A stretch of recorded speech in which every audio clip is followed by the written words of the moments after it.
방사성 기체 폐기물을 배출할 때 안전을 위해 반드시 농도 측정을 해야 하는데 한빛원전에서 측정 결과 오류가 있는데도 폐기물을 배출한 사실이 드러났습니다.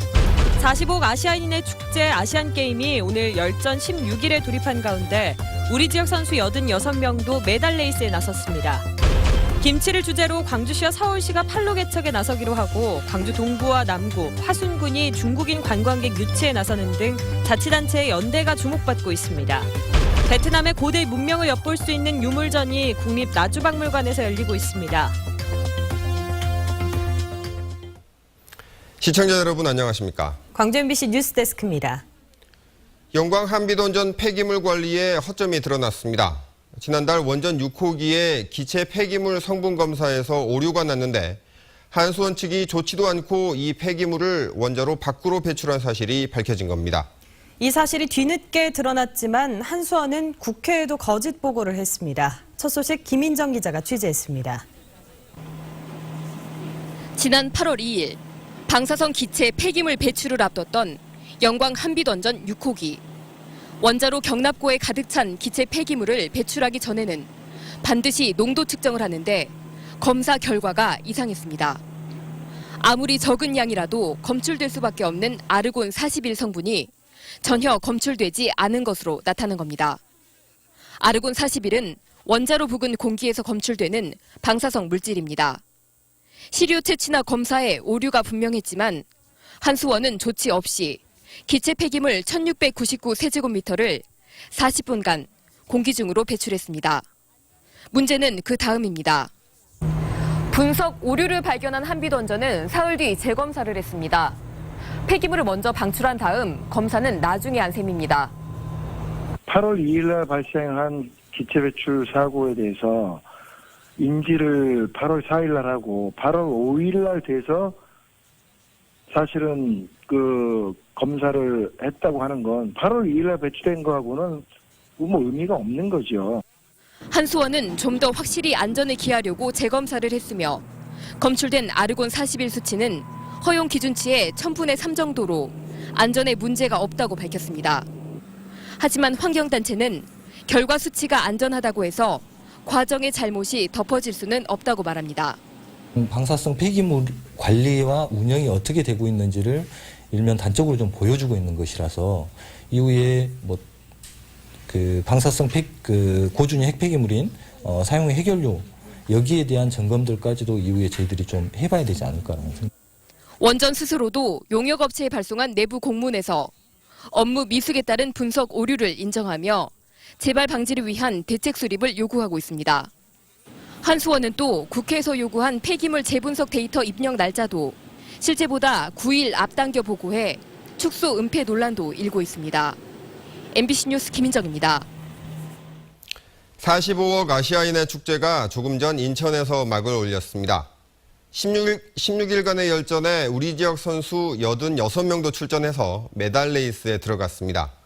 선전이 예상되는 우리 지역 예비 아시안게임 스타들을 정지성 스포츠캐스터가 소개하겠습니다. 인천 밤하늘에 화려한 불꽃이 수놓아지며 아시안게임이 막을 올렸습니다. 다음 달 4일까지 펼쳐지는 이 축제에 우리 지역 선수 86명도 출사표를 던졌습니다. 특히 이용대, 양학선 등 세계 정상급 선수들이 활약을 예고하고 있습니다. 역경을 딛고 금빛 스매싱을 준비하는 이용대 선수의 경기는 이미 입장권 매진 사례를 이루고 있습니다. 도마의 신 양학선 선수가 이번 대회에서 선보일 신기술 성공 여부에도 많은 관심이 쏟아지고 있습니다. 우리 한국에서 있다는 그런 아시안게임이기 때문에 이번에 준비가 좀 더 남다랐던 것 같고요. 그래서 이번에 2연패를 할 수 있는 목표가 생겼고 부상을 이겨내고 아시안게임 2연패에 도전하는 육상의 꿈 김덕현. 광주의 여궁사 주현정 이태경 선수도 금빛 릴레이를 펼칠 것으로 기대됩니다. 이번 아시안게임에서 저희 양궁인들이 화이팅 넘치고 그리고 또 멋진 경기를 보이면서 멋진 메달을 보여드릴 수 있도록 저희가 노력하겠습니다. 또 새로운 효자 종목으로 떠오르는 볼링에서도 지난 광저우 아시안게임에서 3관왕을 차지한 최보근과 차세대 볼러 박종우 선수가 주목받고 있습니다. MBC 뉴스 정지성입니다. 윤장현 광주시장과 이낙연 전남지사, 송하진 전북지사는 오늘 국회에서 만나 호남권 상생발전 방안을 논의하고 3개 항에 합의했다고 밝혔습니다. 먼저 호남권 3개 시도는 상생발전을 위해 불필요한 경쟁을 자제하고 지난 2004년부터 2008년까지 가동했던 호남권 정책협의회를 올해 안에 다시 가동하기로 했습니다. 또 다음 달 5일 전북 순창에서 새 시장 지사가 다시 만나 상생발전을 위한 방안을 계속 논의하기로 했습니다. 김치를 주제로 축제를 여는 광주시와 서울시가 축제 홍보와 김치팔로 개척을 위해 힘을 모으기로 했습니다. 광주시에 따르면 다음 달 광주에서 열리는 김치문화축제와 11월 서울에서 열리는 김장문화제 개막식에 두 시장이 나란히 참석하고 서울 행사에 광주의 김치 명인들과 명품 김치가 참여합니다. 광주시와 서울시는 또 두 지역 지하철 전광판과 시내버스 도착 안내판 등을 활용해 축제를 공동으로 홍보할 예정입니다. 광주 동구청과 남구청 그리고 화순군이 중국인 관광객 이른바 요우커 유치를 위해 공동으로 노력하기로 했습니다. 이들 세 자치단체는 화순 한의움에서 협약식을 갖고 정일성 선생과 주자 유적 등 문화관광자원과 화순 전남대병원을 비롯한 의료 관광자원을 활용해 중국인 관광객을 유치하는 데 협력하기로 했습니다. 베트남의 고대 문명을 엿볼 수 있는 유물전이 국립나주박물관에서 열리고 있습니다. 수준 높은 청동 주조기술과 함께 우리의 영산강 문화권과 비슷한 옹관 문화와 농경 문화의 흔적들도 볼 수가 있습니다. 박수인 기자가 소개합니다. 커다란 의자처럼 보이는 이 유물들은 청동으로 만든 북입니다. 마치 천둥 같은 소리가 난다고 해서 천둥 드럼이라는 별칭을 갖고 있는 이 북들은 베트남의 청동기 문화를 대표하는 유물입니다. 전쟁에서 무기로 사용된 신발 모양을 닮은 도끼, 손잡이가 사람 모양을 한 청동칼은 정교하고 세련된 무늬가 특징인 베트남의 수준 높은 청동 기술을 보여줍니다. 기원전 6세기에서 1세기 사이에 사용된 것으로 보이는 이 쟁기날은 우리나라보다 훨씬 앞선 시기에 농사에 소를 동원했던 사실을 보여줍니다. 시신을 화장한 뒤 항아리에 넣어 매장했던 베트남 중남부 지역의 장례 문화는 영산강 유역의 옹관 문화와 닮아 있습니다. 새를 닮은 토기가 영산강 유역에서 만들어지곤 했는데 그런 영산강 유역의 새 모양 토기하고 굉장히 닮아 있는 그런 모습도 보이고 있어가지고 상당히 비교한 데 있어서 흥미로운 점이 많이 있습니다. 중국 전국 시대에 유행했던 이 술 항아리는 베트남도 우리나라처럼 오래전부터 중국과 서로 영향을 주고받았다는 점을 보여줍니다. 우리나라와 비슷하면서도 독자적인 문명을 이뤘던 베트남의 고대 유물 특별전은 오는 11월 9일까지 국립나주박물관 전시실에서 계속됩니다. MBC 뉴스 박수인입니다. 새정치연합 김영록 의원은 정부가 정한 513% 쌀 관세율은 석 달 동안 WTO 검증을 거쳐야 하기 때문에 확정된 것이 아니라며 시장 개방에 앞서 국회 동의를 거치도록 하는 내용의 관세법 일부 개정 법률안을 발의했습니다. 법안이 통과될 경우 쌀시장 개방은 물론 향후 FTA와 환태평양 경제 동반자 협정 협상에서도 고율 관세 유지와 수입 금지 효력을 발휘할 수 있을 것으로 보입니다. 전국의 시도 교육감들이 어린이집 보육료 예산을 중앙정부가 책임지라고 요구했습니다. 전국 시도교육감 협의회는 결의문을 통해 재정 확보 대책도 없이 누리과정을 졸속으로 확대하면서 막대한 예산을 교육비 특별 예산에 떠넘겨 지방교육 재정이 파탄 위기를 맞고 있다고 주장했습니다. 또 재정난 때문에 학교 운영비를 삭감하고 원로 교사들의 명예퇴직도 받아주지 못하고 있다며 어린이집 보육 예산은 정부가 책임지라고 촉구했습니다. 요즘 하루가 다르게 가을색이 짙어지고 있습니다. 멀리 이동하지 않아도 도심 속 가을의 낭만을 느낄 수 있는 곳과 주말 휴일의 날씨 정보를 강예슬 기상캐스터가 전해드리겠습니다.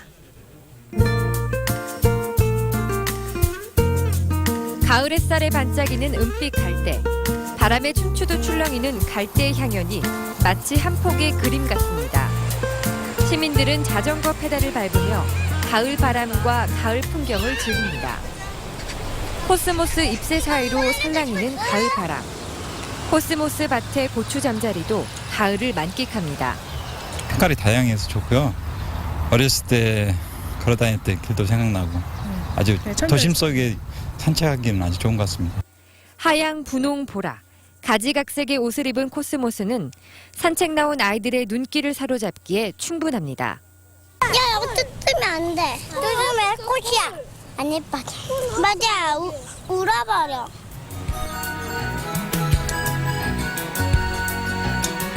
도심 속 호수 주변에는 붉은 빛깔의 가을 손님, 상사화가 꽃망울을 활짝 터뜨렸습니다. 화려한 모양과 강렬한 색깔의 상사화는 가을이라는 계절을 더욱 매혹적으로 느끼게 합니다. 멀리 안 가고 가까운 데서 이 꽃을 본다는 게 좋지요. 이번 주말과 휴일에는 아침 저녁으로는 서늘하지만 한낮에는 기온이 꽤 올라서 조금 덥게 느껴지겠습니다. 주말 맞아서 야외 나들이 계획하셨다면 옷차림에 더욱 신경 쓰셔야겠습니다. 한날의 햇살은 여전히 따갑지만 가을은 점점 깊어져가고 있습니다. MBC 뉴스 강예슬입니다. 카메라 기자의 시선으로 우리 지역 사회를 들여다보는 카메라 리포트 시간입니다. 오늘은 영광 불갑사 일원을 붉게 물들이고 있는 상사화 군락을 카메라에 담았습니다. 주말 나들이 장소로도 좋을 것 같은데요. 김영범 카메라 기자가 취재했습니다.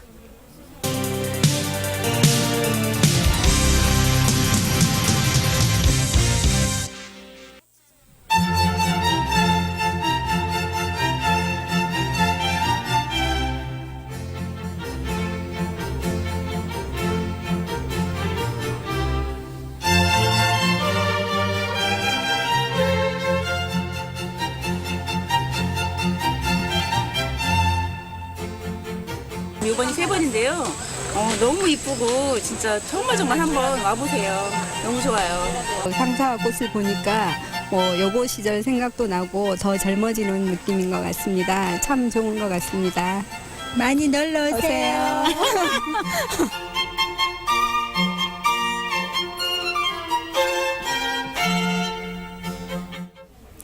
저성장에 덫에 빠진 우리 경제를 살리기 위해 부가가치 창출 효과가 큰 광고 산업을 더 키워야 한다고 학계가 요구하고 나섰습니다.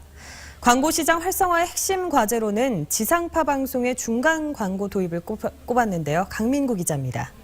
1973년 1차 석유 파동 직후 정부는 에너지 절약 차원에서 지상파 방송의 중간 광고를 금지했습니다.